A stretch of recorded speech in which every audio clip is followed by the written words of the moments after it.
see pop up with parents' concerns and even therapist concerns about either hitting, biting, scratching towards other people, or even autistics towards themselves. So, as a former OT, as well as an autistic yourself, I would love your insight. And I realize this is a very broad topic because sometimes it's very obvious why an individual is hitting, they're not getting what they want or something's being taken away. But in terms of just like minus whatever the antecedent, whatever the issue is, what do you see as the most common that response of hitting? Tell us a little bit more from your perspective. Well, autism is very, very poorly understood. Um, and most autistics experience a tremendous amount of stress. I mean, I had ulcers at age 2, 4, 8. Because of, I'm sure, stress, even at that age, that we live in a world that doesn't seem to understand us, that doesn't perceive things the way we do, and yet has expectations of us. And I mean, it took me 4 years of working with a psychiatrist to let go of all the anger I had built up at anger at just not understanding other people. Well, the reverse is true. They don't understand us. But from my perspective, emotions, especially very strong emotions like anger, demand a response. It urges you to respond. Emotions, that's the whole purpose of having emotions, is to trigger you to do something, to take action. And so the stronger the emotion, the more, I'm going to say, aggressive the action is likely to be. But research has shown that at age 2, the emotional center of the brain, called the amygdala, is fairly normal size.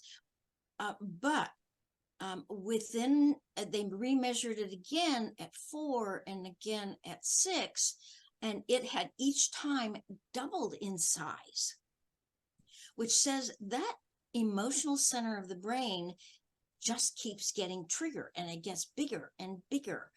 And when you, especially those autistics that do not have language at early ages, and my mother had to bribe me at age 2 to even say a single word. Language is usually delayed for quite some time, which means how else can we express ourselves? When we are experiencing an emotion, and as you had mentioned, oftentimes or what triggers an emotion is not necessarily what happens in the external environment. It can be what's going on inside my head, my thoughts, and what expectations especially triggered my emotions.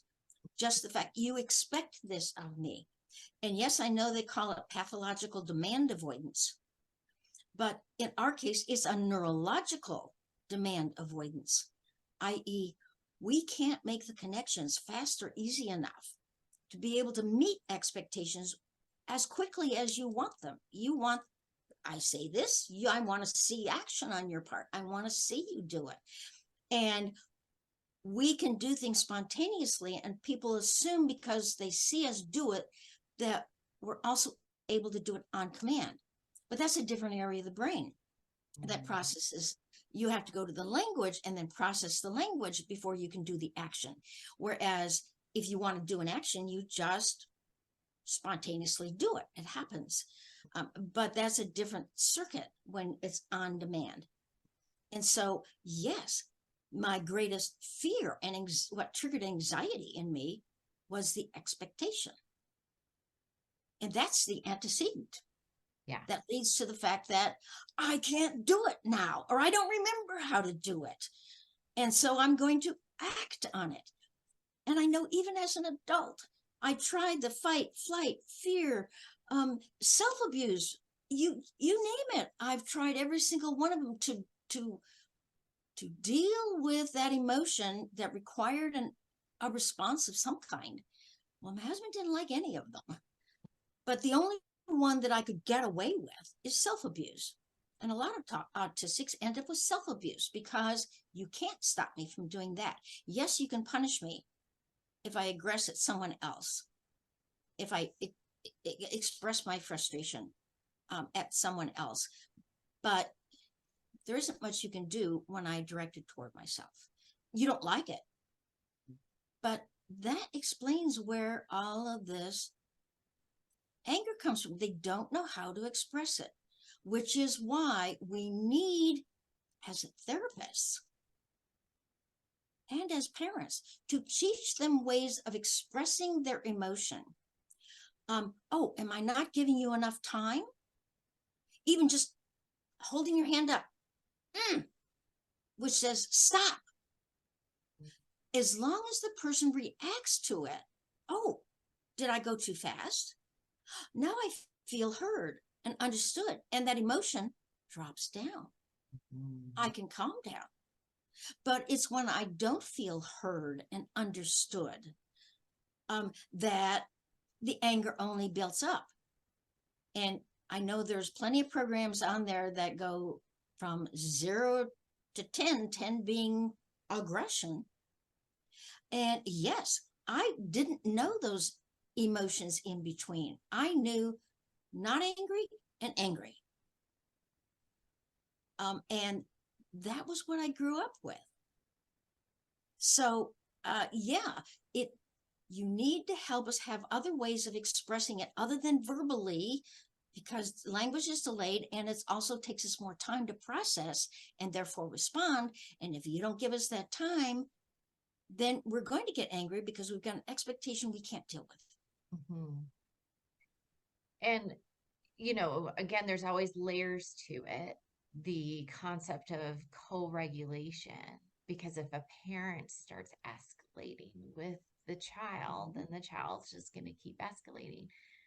But if you, as a parent or therapist, can stay calm, which may require a walk in a different room to get calm and then come back. But if you can stay calm, and then, like you said, and I have seen this firsthand, when you name what is going on, that individual feels seen and heard. Oh, wow, I see you're really mad. You can't have ice cream right now, but you can have this. Or, which is our shared control YouTube video Mm-hmm. that we have for our littles. But you're right, I also see what you were talking about, where when we put those demands and then that causes that self abuse, is we have to change what we're doing. So in addition to naming that emotion, naming what we're seeing, and then providing them with the power of a gesture of wait, or I need help, or I don't understand, or those other things. What would you say is the other really, really important step that parents and therapists need to do to even avoid that aggression, with understanding how their brain works? What else can parents do so that it doesn't happen? What do you wish people would have done for you so that you didn't feel so angry and misunderstood? Biggest thing is wait. Give us time. If you have an expectation of us, we need time to process that. And usually we can sense your impatience when you don't understand why we're not responding to you either verbally or with actions. And if you could just give us more time, go slower, use more visuals, because auditory processing is a challenge for us. So even handing us a picture of what it is you want from us, and then walking away and give us some time. um, work out a way of communicating with us that works with us, not just from your perspective, in that you say it and you expect an immediate response. That's what you can expect from a typical child. You have to understand the autistic brain and the way it works. And respecting that means you're going to allow us some time. And you say, okay, in 5 minutes, I've got a chore I need you to do. And I set a timer and I'll be back. This is what we're going to do in the next 5 minutes. Give us some time, or whatever works for you. But, and help us develop a form of communication that is non-verbal, that we can act on. I'm frustrated. Stop, that's too fast. Give us some gestures that you are going to recognize what we're trying to communicate, that we can do more quickly than coming up with a verbal response.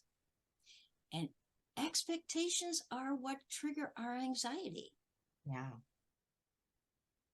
Just making demands on us. You've got to give us more time. Awesome. Thank you, Sue. Great information again.